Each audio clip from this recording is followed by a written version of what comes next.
Hello everyone, আসসালামু আলাইকুম। আশা হচ্ছে তোমরা আমার মতো অনেক ভালো আছো। একবার হযরত ওমর রাদিয়াল্লাহু আনহু রাস্তায় চলছিলেন।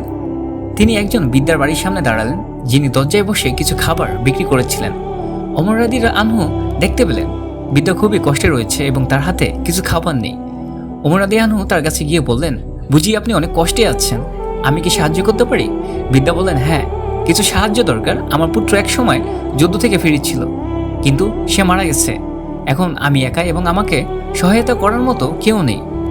তখন ওমর রাদিয়াল্লাহু আনহু বললেন, তার সহানুভূতি প্রকাশ করলেন এবং বললেন, আপনার কষ্ট সহ্য করার জন্য আমি দোয়া করি। আমি আপনার জন্য কিছু ব্যবস্থা করব। আপনি আমার কাছে আসুন, আমি আপনাকে সাহায্য করব। ওমর রাদিয়াল্লাহু আনহু ওই বিদ্যাটাকে সাহায্য করলেন, তাকে খাদ্য ও অর্থ দিলেন। এরপর তিনি তাকে নিয়মিত সাহায্য করার প্রতিশ্রুতি দিলেন। এই গল্পটি আমাদের অনেক কিছুই শেখায়, যে মানুষের কষ্টে সহানুভূতি ও সাহায্য করা খুবই কিন্তু গুরুত্বপূর্ণ। হযরত ওমর রাদিয়াল্লাহু আনহুর মতে আমাদের সবার প্রতি সহানুভূতি ও সদয় হওয়া উচিত। প্রিয় বন্ধু, ভিডিওটি কেমন লাগলো অবশ্যই কমেন্ট করে জানিয়ে দিও।